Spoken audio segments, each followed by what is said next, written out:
Reporte 10.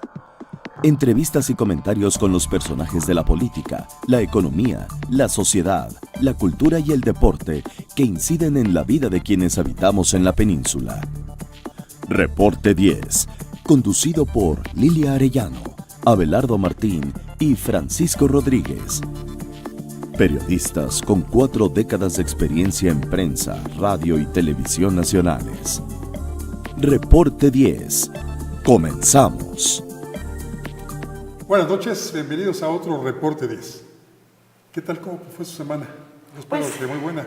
Más o menos. ¿Sí? Sí, más o menos bien, porque tuvimos muchas reflexiones, las hemos tenido en las últimas semanas. Eso es muy bien. Eso es muy bien, eso es excelente. Cuando ya te puedes dar el lujo de reflexionar sobre, tal vez no cosas que desconocías, pero que no te las habían soltado tan claramente como lo que nos ha dicho Luis Carlos Ugalde, habiendo sido testigo. Sí. Hace 2 semanas. Actor, no solo testigo. Actor. Después ver qué tanto estamos privilegiando por encima de la vida los intereses económicos, las ubicaciones, el dinerito. En la conversación con Ramón Ojeda, maestro. Así es. Entonces hemos tenido muchos temas para reflexionar, ¿no creen? Bueno, y aparte Lilia Arellano todos los días nos obsequia una cápsula donde ella nos narra uno de los últimos libros que ha leído, y ha leído, pero cantidad de libros, ¿eh? ¿Cómo se llama tu cápsula? Atrévete a leer. Ah, caray. ¿Se necesita mucho valor para atreverse a leer? Pues ojalá que lo bajara Nuño. Ojalá que algún día así, por casualidad, alguno de sus cuates le mandara algo. Nada más que le mandara a leer. A leer. Atrévete a leer. Bueno, el señor Peña, caray. Para que vea que... Pero no es como Cuéntame un cuento que hacía Severo Mirón. No, claro que no. No, son 2, 3 renglones los que se escriben para interesar a la gente en el tema de un libro. Y bueno, estamos ciertos de que gran parte de que la gente no lea, pues es por falta de dinero, porque los libros están caros. Muy caros. Entonces Con hay un quienes, precio único. bueno, ¿cuántas personas de nuestra edad, algunos mayores, se leen el periódico completo? Todo, la sección deportiva, la de los espectáculos, toda, porque tienen una costumbre de leer. Mi madre lee todo el periódico. 2 periódicos. Pero fíjate, yo creo que el valor de esta cápsula... Disculpe, ¿usted quién es? Abelardo Martín, buenas noches. Buenas noches. Y bueno, no vamos a dejar un invitado mudo. No, vamos, ahorita vamos con él, estamos así como que... Yo que el valor de estas cápsulas es que en el caso de la lectura no es la reseña del libro, sino Lilia tiene la virtud de comentar el libro, de por qué tiene valor el libro.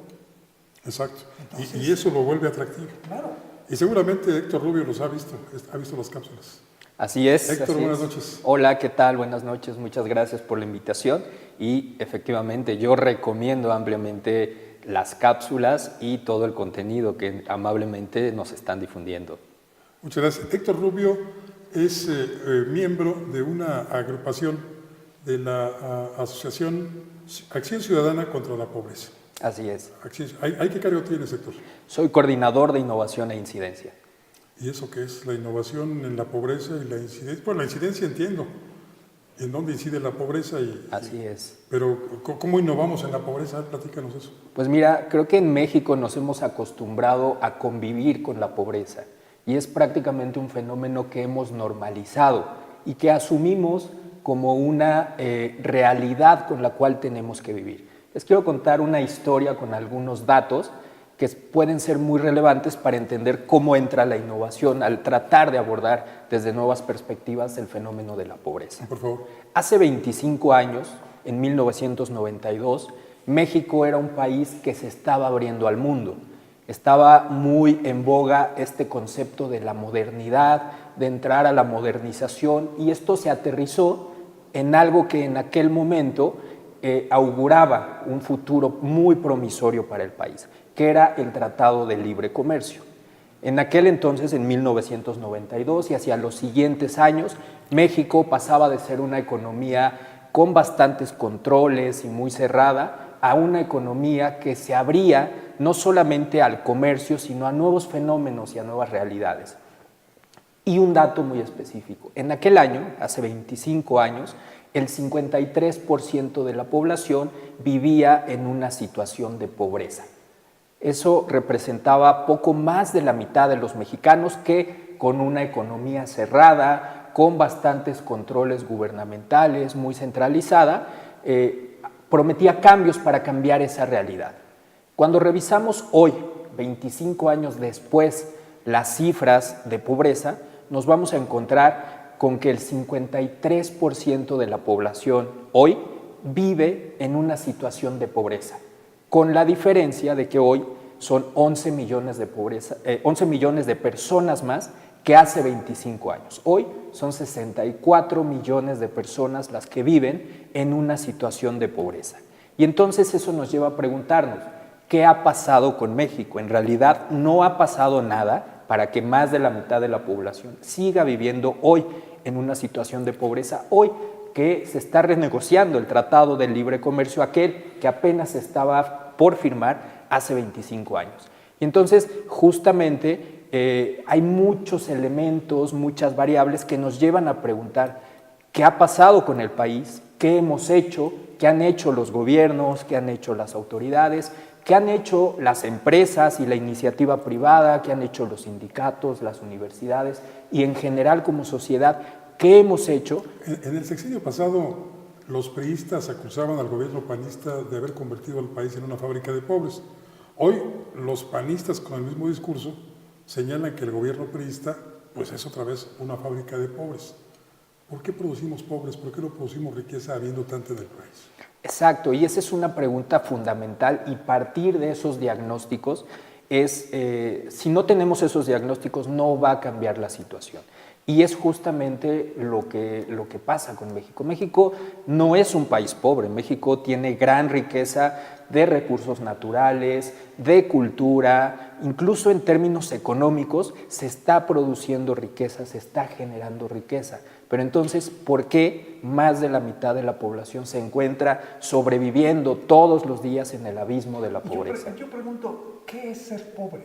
Porque pues ahora, en los últimos años se habla de pobreza alimentaria, ¿sí? Que es la subsistencia, que subsistas, que tengas simplemente para comer, no para nutrirte, sino para comer. Y para comer una vez al día, ni siquiera para hacer los 3 alimentos Y luego mínimos. se habla de pobreza patrimonial, ¿sí? De la gente que no tiene nada absolutamente, que no es propietaria de un terreno, de una casa, etcétera, etcétera. Y entonces el número de pobres, ahí tú me tienes los datos seguramente, es mucho mayor, porque ese 53%, esos 60 y pico millones de mexicanos en pobreza, pues son los pobres de los pobres, porque hay quienes dicen que hay hasta el 80% de los mexicanos con carencias. ¿Cuál es la diferencia entre carencia y pobreza? Así es, mira, México en ese tema sí se encuentra a la vanguardia a nivel mundial, en medir el fenómeno de la pobreza. Estaba, porque ahora ya no tienes referencia para la pobreza. Y ese es quizá el episodio de un ataque frontal a las instituciones, a las metodologías que nos daban cierta certeza como país y que recientemente instituciones como el propio INEGI o el propio Coneval han sido tratados de vulnerar desde el gobierno federal y desde los propios partidos políticos, y no es un fenómeno aislado. A ver, esto que acaba de comentar Abelardo, en esta historia que tú referías de hace 25 años, las clases sociales era la clase alta, la clase media alta, la clase media y la clase pobre. Era la división por sectores. Llegamos entonces ahora a la extremadamente alta, muy alta, y de ahí pasas a una clase media media, y de ahí a la pobreza, con sus divisiones, la alimentaria, la patrimonial y la miseria. porque ser pobre no es ser miserable. Hace 25 años que tú refieres, sí había pobreza, pero no había miseria, porque en el caso de la alimentaria había el autoconsumo. Todos sabíamos, claro, y, sí, y de ahí, de esa producción, pues venía el autoconsumo. Todos sabíamos que en los ranchos, en las zonas rurales, bueno, pues había frijoles, tortillas, salsa. Y algo chile. muy importante, Lili, había también la política del welfare state. Había instituciones como CONASUPO que acercaban leche a las familias más necesitadas. Bueno, a ahora precios muy puedes decir que accesibles. lo hacen Liconza, pero yo creo que lo fundamental de la CONASUPO era regular los precios. Regular el mercado. Claro. Claro. Entonces, había instituciones del Estado benefactor que sí apoyaban a la gente, pero cuando México comienza a modernizarse, como decía Héctor, aspirábamos a la modernidad. Entonces comienzan a desaparecer las instituciones que le habían dado sustento a una clase de suyo olvidada por los gobiernos, pero que se mantenía más o menos estable en cuanto al número, porque se daba todavía el fenómeno del ascenso y la permeabilidad social. Quien había nacido pobre tenía oportunidad de pasar a la clase media baja y con un poquito más de esfuerzo a la clase media, como estratificábamos en aquella época. Pero se terminaron esas oportunidades. Así es, y déjame plantearlo así. México, origen es destino. ¿Sí? Y esa es una realidad brutal para nuestro país hoy y para el futuro y la viabilidad de México. Quien nace pobre, morirá pobre. Y recordemos un poco lo que pasaba en el siglo XX.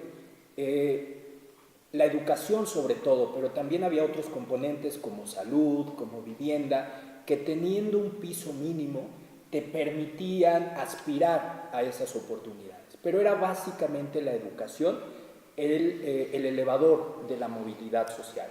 Hoy en día en México, y es un fenómeno que se ha venido dando desde el siglo XX, pero particularmente en lo que llevamos del siglo XXI, ese elevador de la movilidad social se ha descompuesto. Ya no hay movilidad social y lo que ha pasado efectivamente es que se ha polarizado esta estructura a la cual hacían referencia. Un grupo cada vez más pequeño que concentra la gran mayoría de la riqueza en el país. Si atendemos a la información que ha publicado recientemente el INEGI, lo podemos ir segmentando. El 30% de los más ricos en este país concentran el 60% de la riqueza a nivel nacional y dejando el 40% al resto de la población. Pero si nos vamos con el 10% más rico de México, ahí se encuentra el 50% de la riqueza a nivel nacional. Entonces eso nos deja con el 90% de la población para dividirse la otra mitad.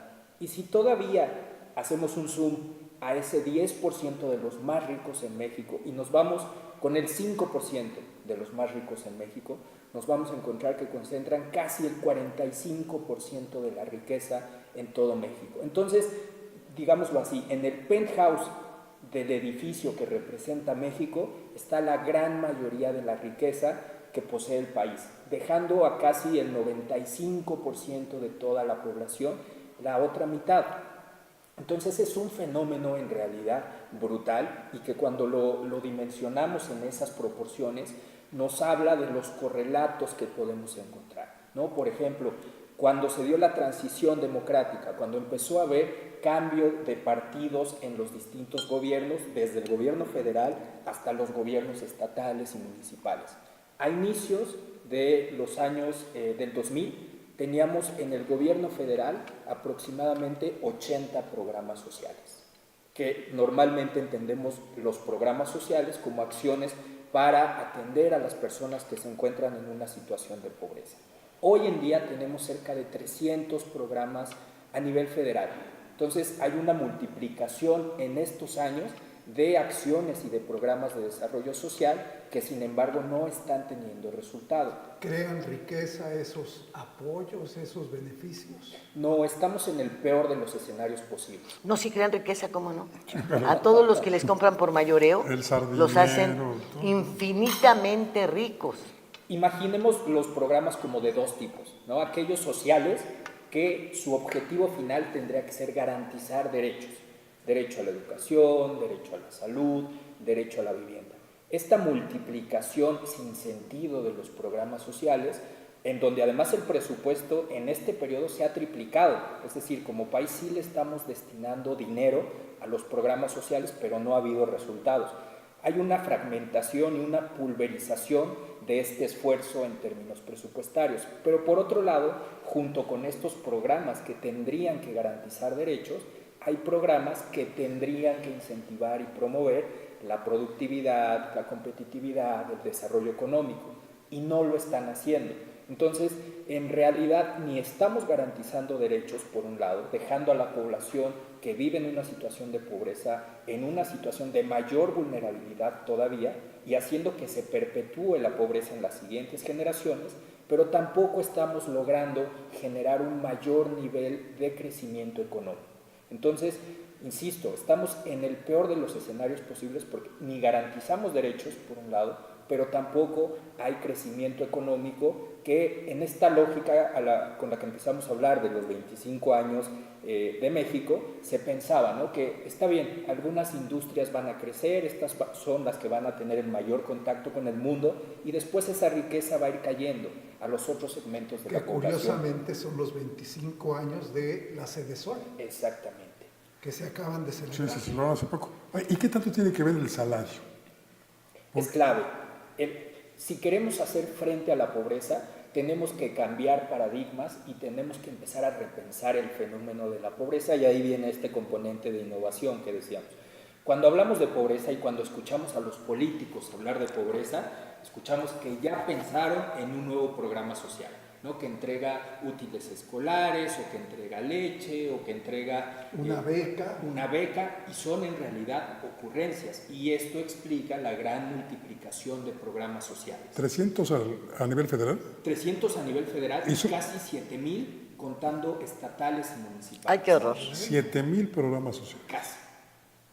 Y todos dinero bueno al mal. Electoral. Exactamente, y digamos, justamente lo que ha pasado con esta gran multiplicación de programas y de recursos es que no sabemos, por un lado, qué está pasando con todo este dinero. Es decir, no podemos seguir el dinero desde darle que se seguimiento hasta que se ejerce y ver qué resultados tiene. Pero tampoco se está sacando a las personas de la situación de vulnerabilidad que tengan.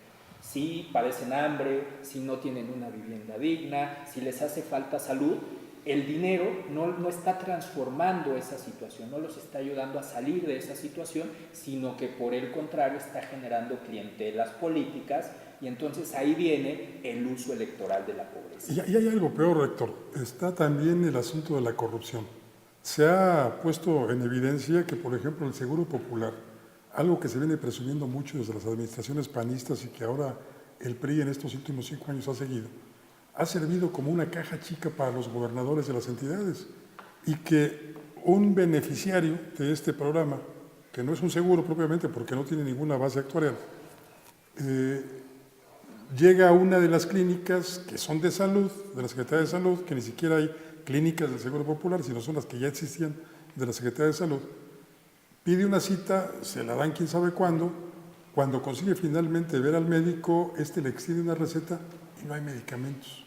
Como sucede también en las instituciones de seguridad social, que pagan con sus cuotas los beneficiarios, los asegurados. Y el tema de salud nos pone este problema y la vinculación que hay entre pobreza, desigualdad, corrupción e impunidad, digamos, lo pinta de cuerpo entero. Ahí el ejemplo que acabas de mencionar nos muestra que la corrupción mata. La corrupción genera pobreza, hace que se perpetúe, pero al final la corrupción genera dolor en las personas y mata. Y el caso, por ejemplo, de Veracruz, en donde se ha documentado que a pacientes que necesitaban quimioterapia se les estaba entregando agua destilada.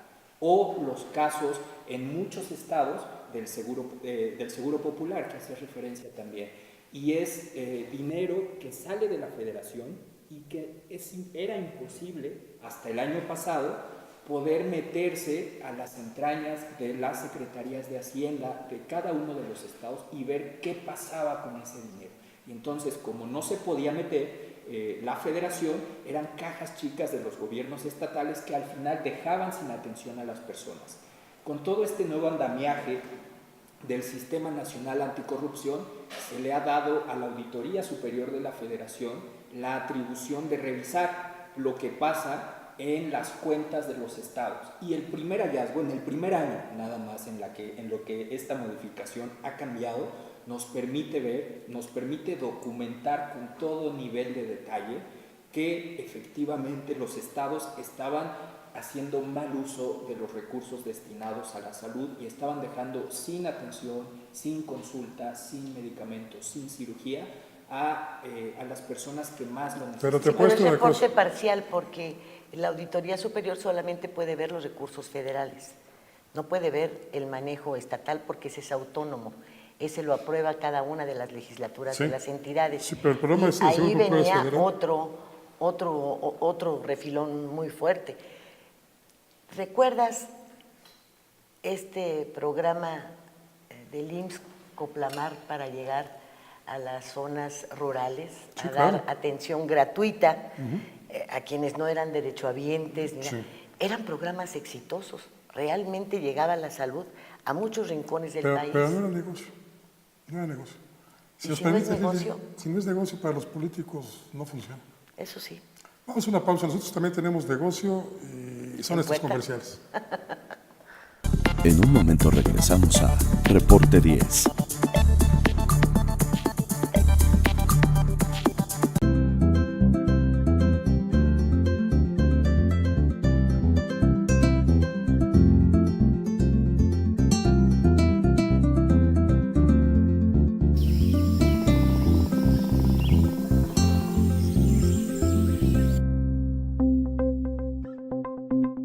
Quintana Roo vive. Las cosas que queremos, los proyectos que empiezan, las ilusiones concretadas, necesitan una asesoría legal y una base concreta. Notaría 64. Respaldamos tus actos legalmente.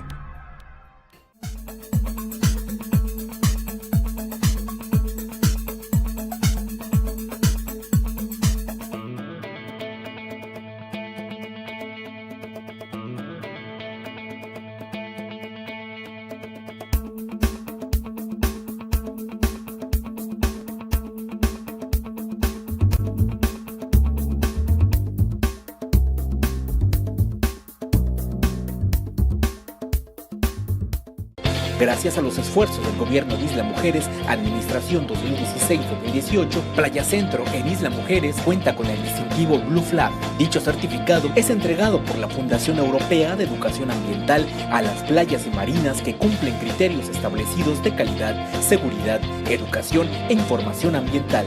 Con ello, no solamente se ha logrado mantener el distintivo Blue Flag, sino que este año será ratificado.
Programas sociales para combatir la pobreza por el gobierno federal y 7,000 por los gobiernos de todos los estados de la República. Suena a una burocracia onerosa. ¿Qué hay al respecto? Así es. Como país hemos destinado muchos recursos públicos al tema de desarrollo social, y eso nos lleva a la conclusión de que no es poco lo que estamos gastando mal. Y normalmente cuando nos metemos al detalle, a revisar el presupuesto que año con año se aprueba y se ejerce, nos estamos dando cuenta que casi todo está amarrado. Digamos, el margen de maniobra para corregir es muy poco, y esto tiene que ver en buena medida con el gasto operativo y al final el gasto burocrático. Entonces, realidades como escuelas que no tienen agua potable o que no tienen baños y que todo se está yendo en gasto operativo, en gasto burocrático, nos empieza a explicar esta realidad que ha sido tan difícil de transformar en México y que casi se ha asumido como una condena, como una especie de destino manifiesto. Entonces, esto nos tendría que llevar a una reflexión de cuál es el país que queremos y qué pasos tendríamos que estar dando para tener un mejor presupuesto, para que los recursos efectivamente lleguen a quien más lo necesita y para que deje de haber privilegios y corrupción que se traducen, si imaginamos la fontanería de una casa, en fugas, ¿no? Muchas fugas que al final hacen que este recurso público se diluya. Por lo que yo entiendo, Acción Ciudadana contra la Pobreza no está en contra de los programas sociales. No, al contrario, consideramos que los programas sociales, aquellos que demuestran que funcionan, tendrían que ser apoyados.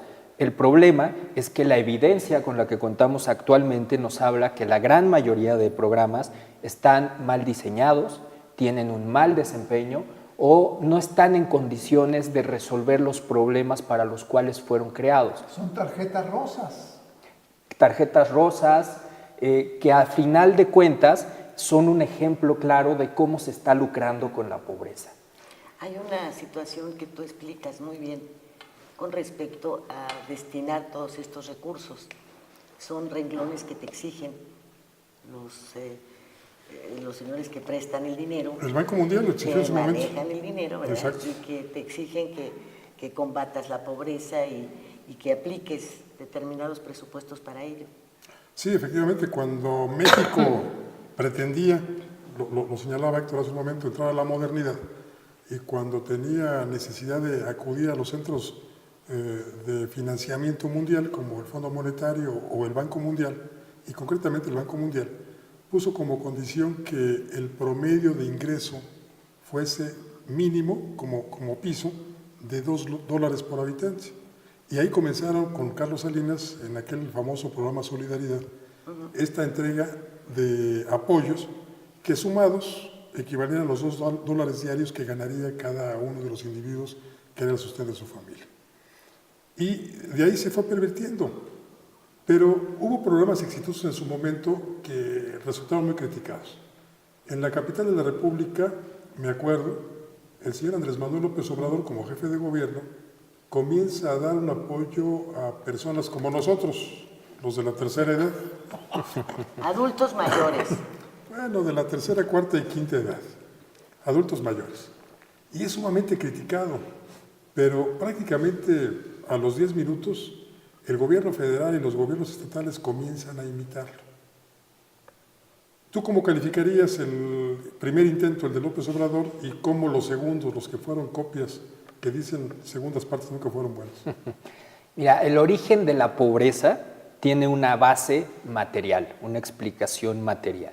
Y en tanto no se atienda esa base material, no vamos a estar en condiciones de resolver los otros problemas. Y efectivamente el ingreso es la clave. En tanto las personas no tengan el dinero suficiente para su vida cotidiana y para atender los problemas personales y de su familia, la pobreza va a estar presente en México. Sí, pero una cosa es pues tener algún programa en donde tú incentives la producción, el empleo, promuevas mejores salarios, y otra cosa es regalar el dinero, otra cosa es regalar televisiones, otra cosa es dar despensas de acuerdo con tus necesidades, le regalas papel sanitario dentro de la despensa a quien no tiene ni fosa séptica, ¿verdad? Todo esto viene a conformar un escenario en el que estás contribuyendo a la pobreza porque a nadie le estás acercando elementos para que salga de ella. Estás dándole para que sobreviva 2 días comiéndose la sopita ahí de pasta, ponga 1 kilo de frijoles a cocer, en fin, pero para después no hay nada. Y yo no sé si ahora cuando hablamos con Ramón Ojeda, que decía que es el momento de quitarle al gobierno muchas de las de las facultades que nosotros hemos dado, que se le han otorgado. El combate a la pobreza debiera ser de ciudadanos, porque te aseguro que sería muy distinto el camino. En lugares en donde hay mucha pobreza también, como son los polos de desarrollo turístico, que entonces la diferencia es enorme, tú puedes llevar a las señoras a que tengan una percepción diaria económica y haces los jugos que consumen los hoteles. Pones ahí las naranjas, a todo esto. Haces una empresa, una cooperativa, una proveeduría. Cuando vienen estas, aprovechas que la federación incluso te da suficientes recursos cuando viene un fenómeno natural como los huracanes, y en lugar de andar llevando, pues sí, a lo mejor un poco de alimento para salir unos días, pero están las gallinas de patio, están los cerdos, puedes darles para que ellos puedan empezar a hacer sus propios criaderos, a matar un marrano para todo el pueblo y después a lo mejor venderlo o llevarlo al rastro, empezar a generar recursos de alguna manera. No hacemos nada de eso. O sea, yo no entiendo cómo puede hablarse de combatir la pobreza entregando las cosas. Es muy sabio el que dice que no se trata de llevar el pescado, sino de enseñarte a pescar. Y de eso no se ha ocupado el gobierno. Y si realmente quiere combatirse, creo que tiene que hacerse con cosas muchísimo más serias, porque son miles de millones de pesos destinados a este supuesto combate que no vemos. Y que no vemos más que a los niños pidiendo limosna, fabricando cositas en las esquinas, algunos otros rentados, porque siguen rentando niños para poder pedir limosna. Siguen viviendo en las alcantarillas familias enteras, aquí en la ciudad, en muchos otros lugares, y incorporándose al narco, sí, mira, a la delincuencia, porque ya la pobreza también está ligada a la delincuencia como una necesidad de vida. Porque lo ve como salida, ¿no? Así es. Sí, y mira, ¿Tú quién crees que es más clientazo del señor Slim? ¿Las secretarias del hogar, con sus tarjetas y sus teléfonos amigo, o nosotros, ellos? El volumen de ellos es impresionante. Sí, aunque entonces, se sigue haciendo un dineral con lo que comentábamos hoy en el programa de radio. Los zapatos y los tenis de 25 pesos y de 30, y las camisas de 10 pesos, y los vestidos de 14.50. Eso es lucrar con la pobreza. Sí, y uno de los cambios más importantes que tenemos que hacer es justamente entender que la pobreza no afecta solamente a los pobres. No se trata de que solo quienes viven en pobreza se ven afectados por esta realidad de pobreza.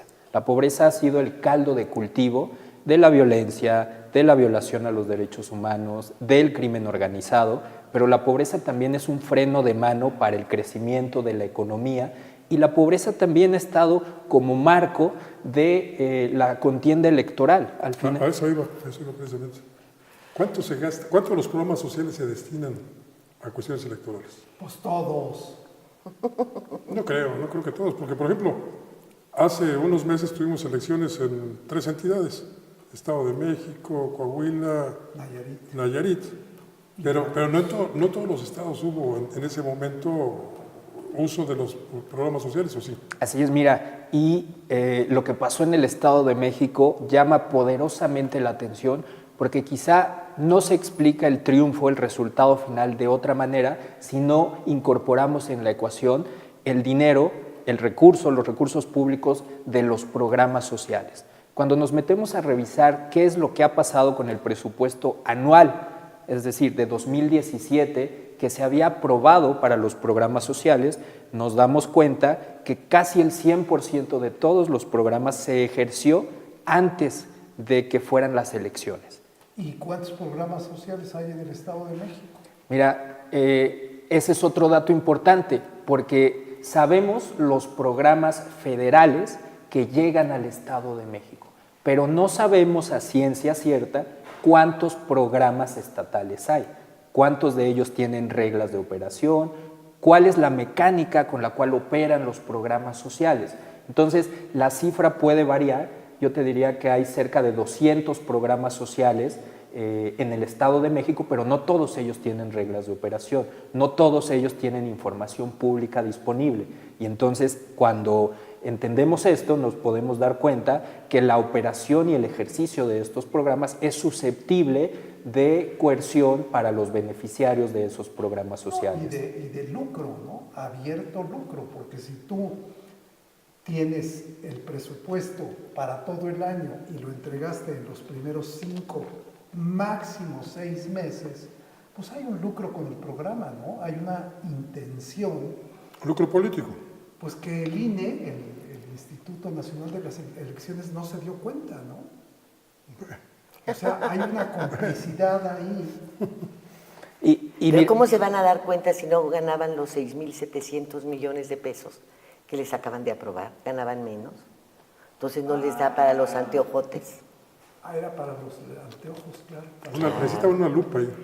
Porque fíjate que dentro de todos estos programas están también los de la iniciativa privada que les permiten evadir impuestos y que tampoco sabemos a dónde lleguen, porque está Bécalos, que el kilo de ayuda, que el redondeo, que por cada gol te vamos a dar lentes, las sillas de ruedas.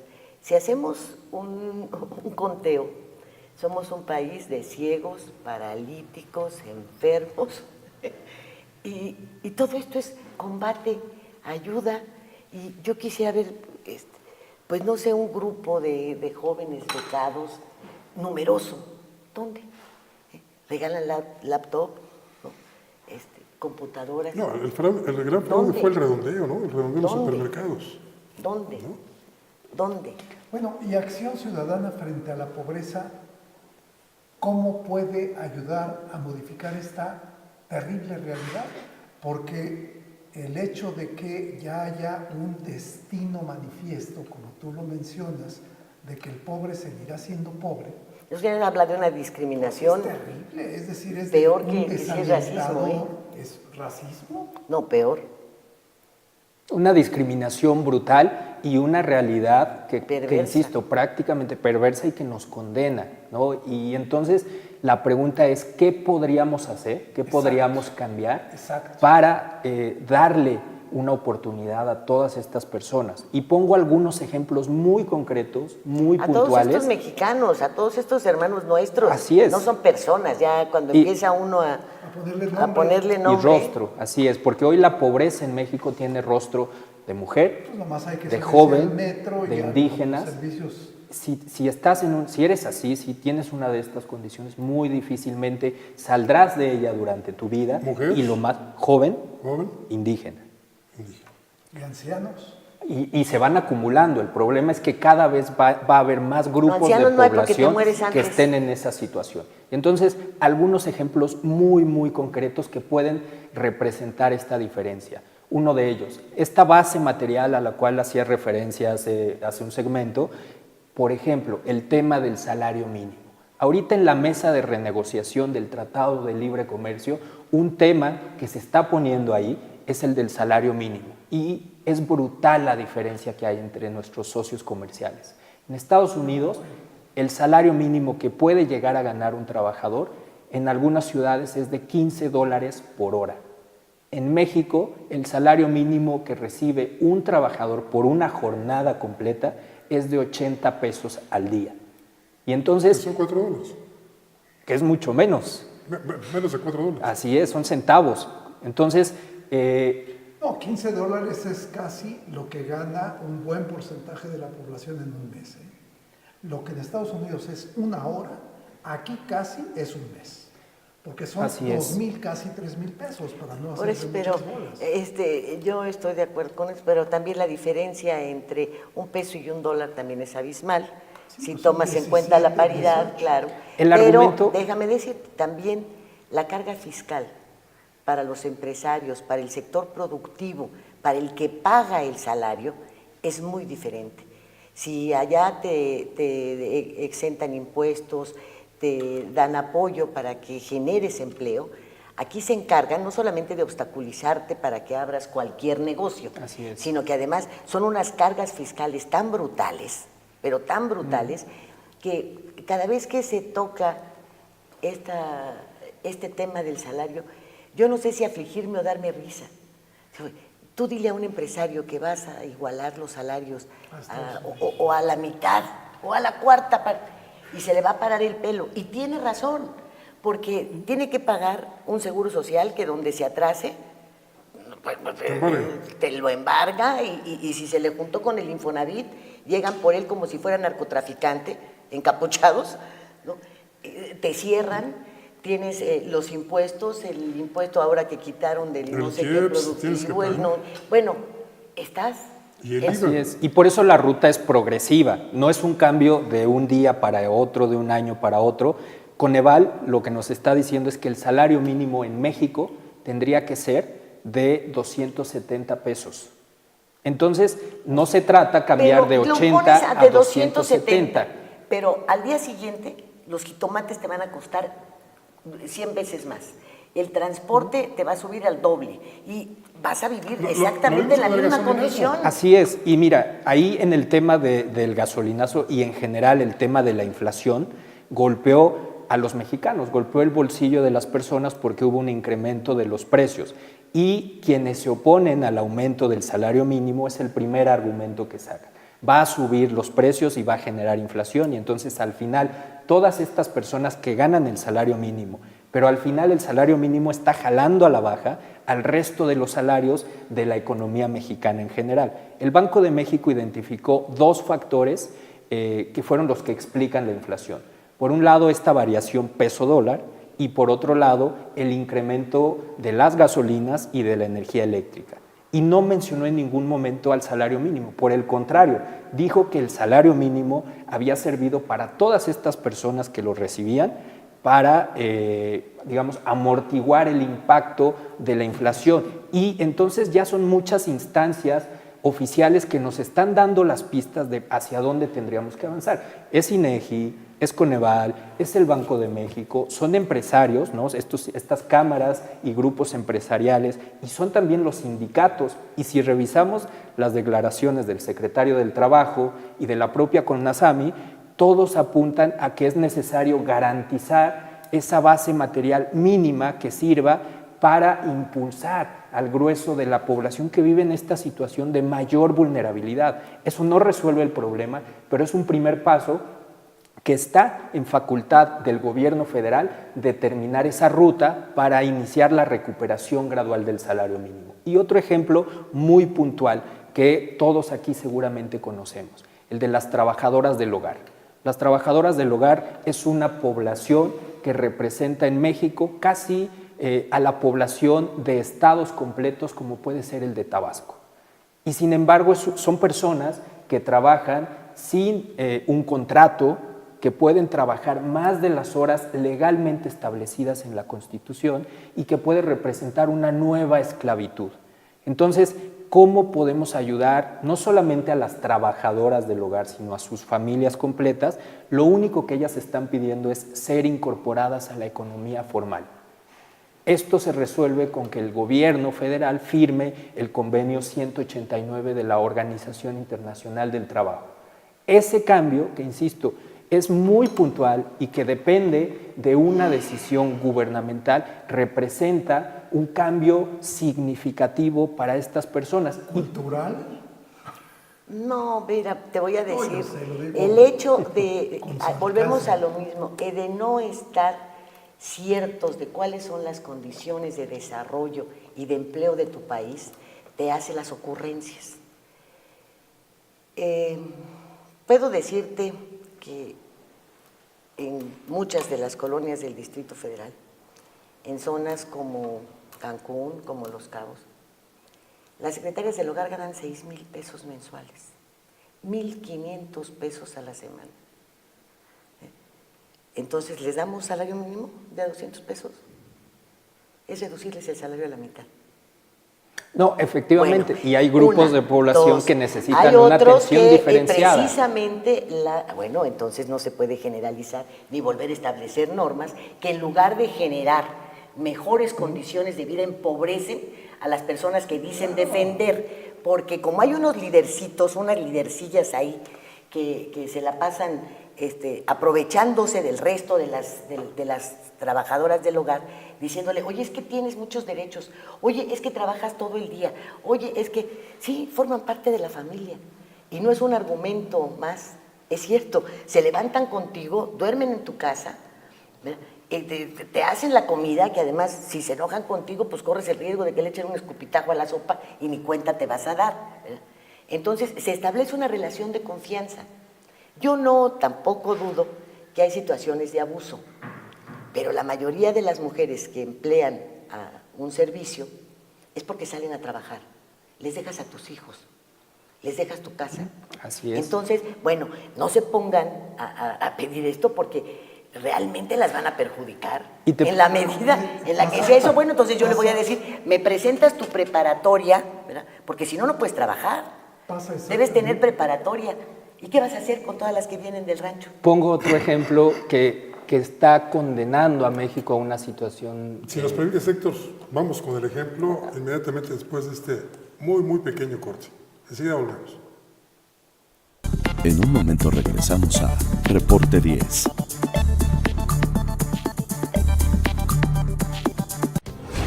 Las cosas que queremos, los proyectos que empiezan, las ilusiones concretadas necesitan una asesoría legal y una base concreta. Notaría 64. Respaldamos tus actos legalmente.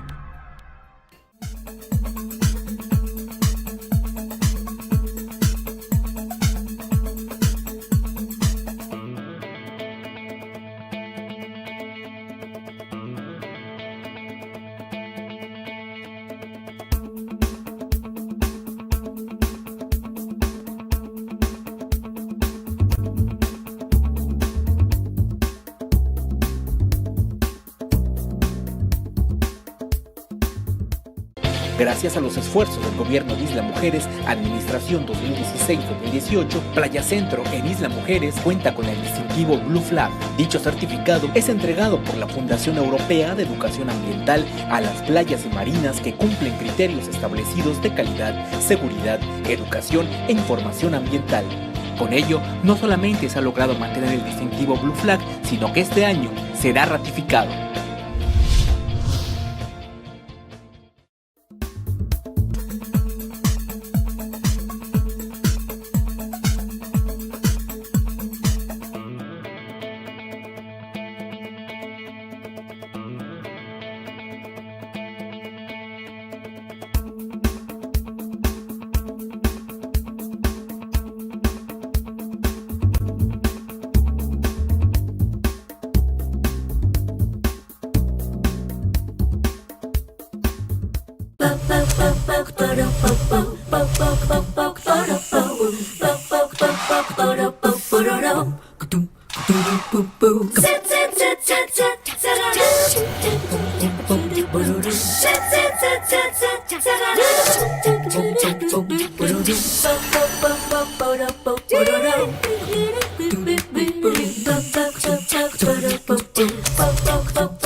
Pues a veces en un afán de beneficiar a algunos grupos, yo creo que terminan perjudicando, porque tal vez una buena dependencia de defensa para las trabajadoras en la Junta de Conciliación, ahora que están en el Poder Judicial, para denunciar abusos, malos tratos, el hecho de que no puedan tener un salario base, pudiera ser de gran ayuda para ellas, pero más yo creo que van a generar mucho desempleo.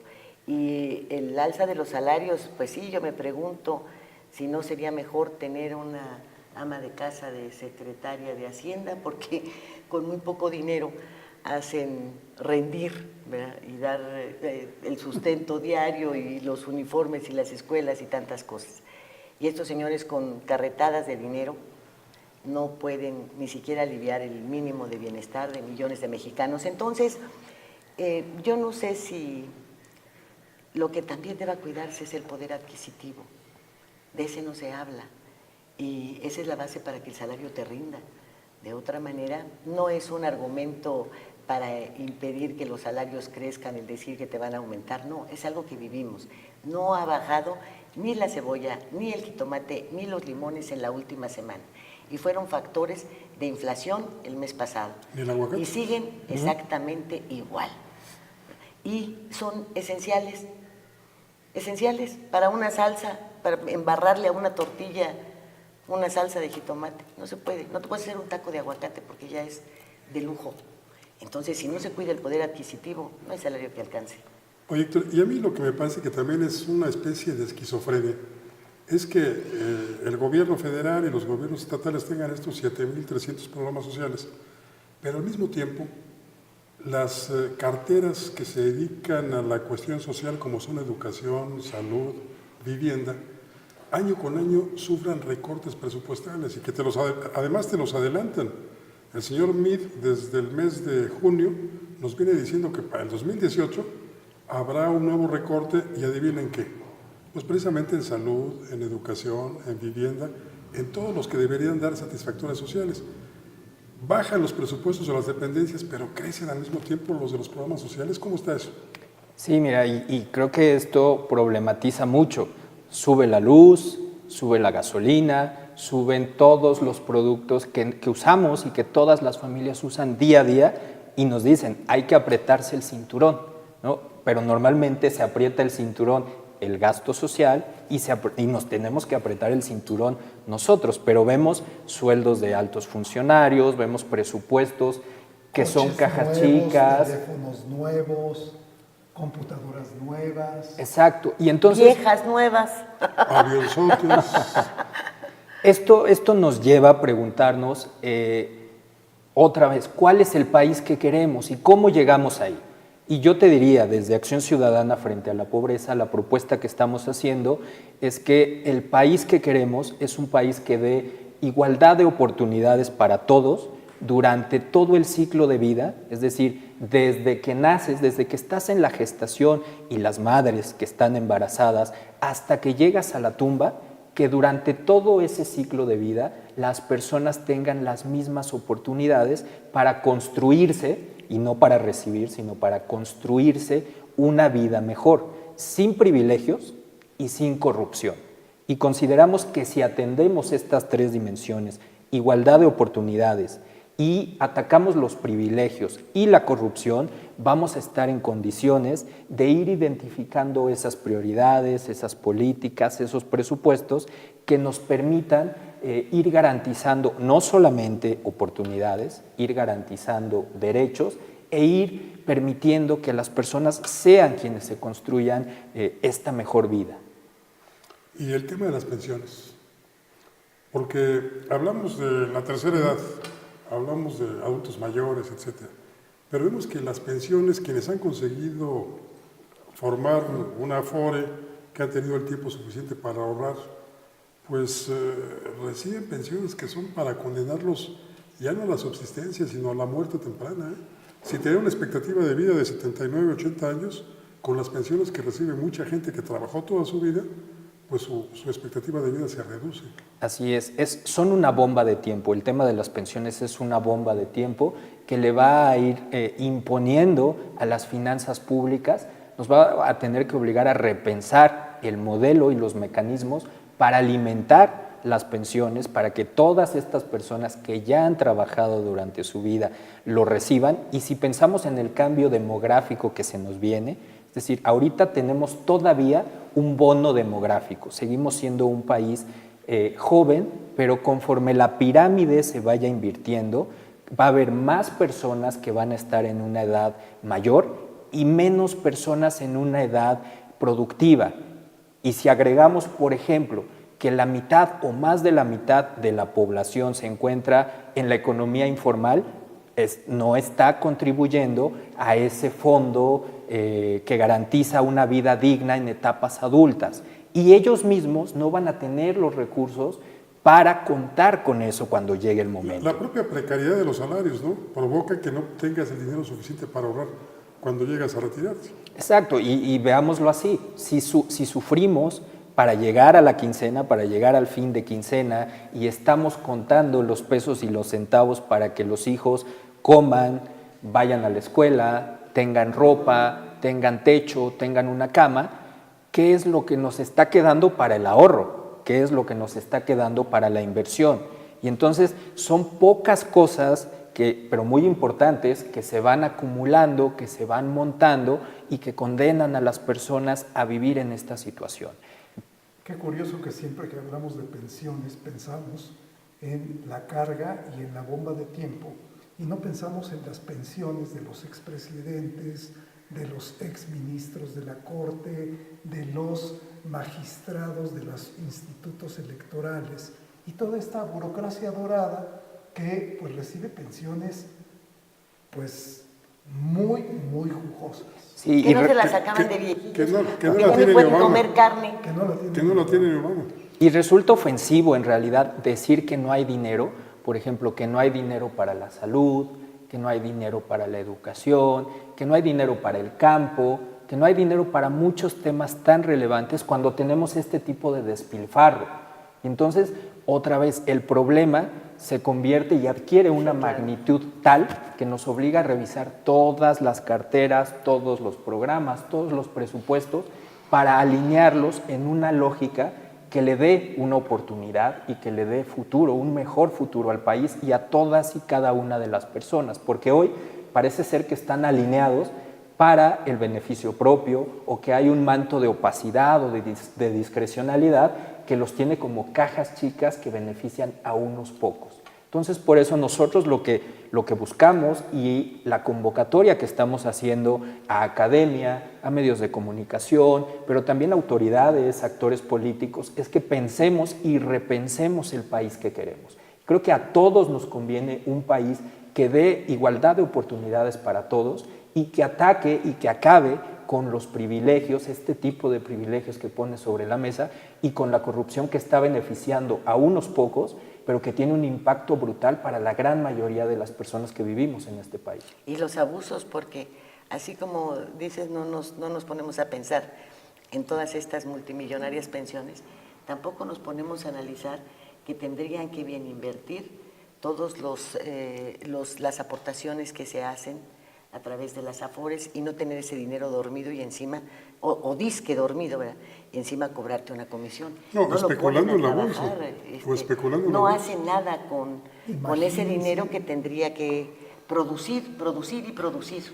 Imagínense el resultado electoral si estos 7.300 programas se cancelaran. Y dijera la gente, vamos a aplicarlo a educación, a salud, todos esos recursos directamente a educación y salud, y no a procesos electorales. Pues sería lo ideal, Y para ello es el empoderamiento de los ciudadanos, Así para es. asociaciones como la de ustedes, qué bueno Así que es. existen, ¿no? Héctor Rubio, muchas gracias por tu presencia. Muchas gracias por la invitación. No, al contrario, fue muy aleccionador todo lo que platicamos esta noche. Mucho éxito en lo que están gestionando. Muchas gracias y espero que nos veamos pronto. Claro que sí. Claro que sí, para que nos Lilia. sigas platicando, ¿verdad? Claro, hay mucho que platicar.